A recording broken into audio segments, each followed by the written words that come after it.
I will put my laws into their hearts, and in their minds will I write them. Galatians 6:1-3. Brethren, if a man be overtaken in a fault, ye which are spiritual, restore such an one in the spirit of meekness, considering thyself, lest thou also be tempted. Bear ye one another's burdens, and so fulfil the law of Christ. For if a man think himself to be something, when he is nothing, he deceiveth himself. Romans 13:8-14. Love worketh no ill to his neighbour, therefore love is the fulfilling of the law. Let us walk honestly, as in the day, not in rioting and drunkenness, not in chambering and wantonness, not in strife and envying. But put ye on the Lord Jesus Christ, and make not provision for the flesh, to fulfil the lusts thereof. Ephesians 5:9-21. For the fruit of the Spirit is in all goodness and righteousness and truth, proving what is acceptable unto the Lord. And have no fellowship with the unfruitful works of darkness, but rather reprove them.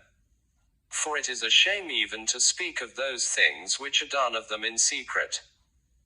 But all things that are reproved are made manifest by the light, for whatsoever doth make manifest is light.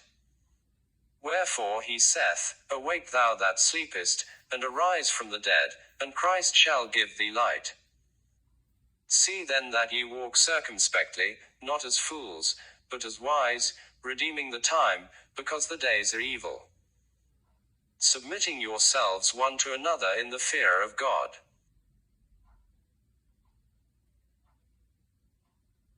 Ephesians 1:3-6.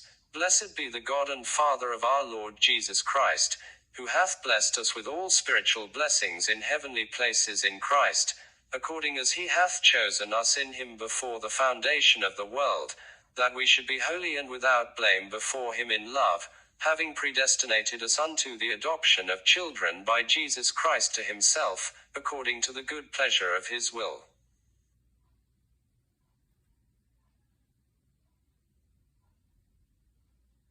Ephesians 1:17-20. That the God of our Lord Jesus Christ, the Father of glory, may give unto you the spirit of wisdom and revelation in the knowledge of him, the eyes of your understanding being enlightened, that ye may know what is the hope of his calling, and what the riches of the glory of his inheritance in the saints, and what is the exceeding greatness of his power to usward who believe, according to the working of his mighty power, which he wrought in Christ, when he raised him from the dead, and set him at his own right hand in the heavenly places.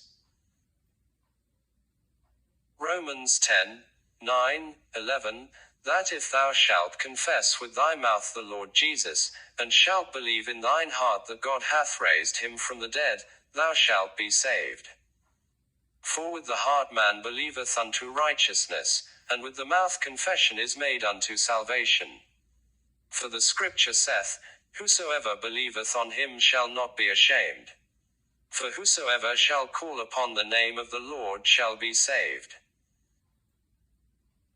Mark 12:36. For David himself said by the Holy Ghost, The Lord said to my Lord, Sit thou on my right hand, till I make thine enemies thy footstool.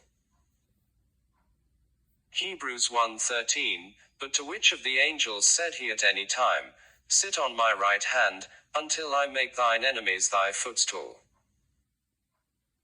Hebrews 10:10-17. By the which will we are sanctified through the offering of the body of Jesus Christ once for all. But this man, after he had offered one sacrifice for sins forever, sat down on the right hand of God, from henceforth expecting till his enemies be made his footstool. For by one offering he hath perfected forever them that are sanctified. Whereof the Holy Ghost also is a witness to us. For after that he had said before, This is the covenant that I will make with them after those days, saith the Lord, I will put my laws into their hearts, and in their minds will I write them, and their sins and iniquities will I remember no more.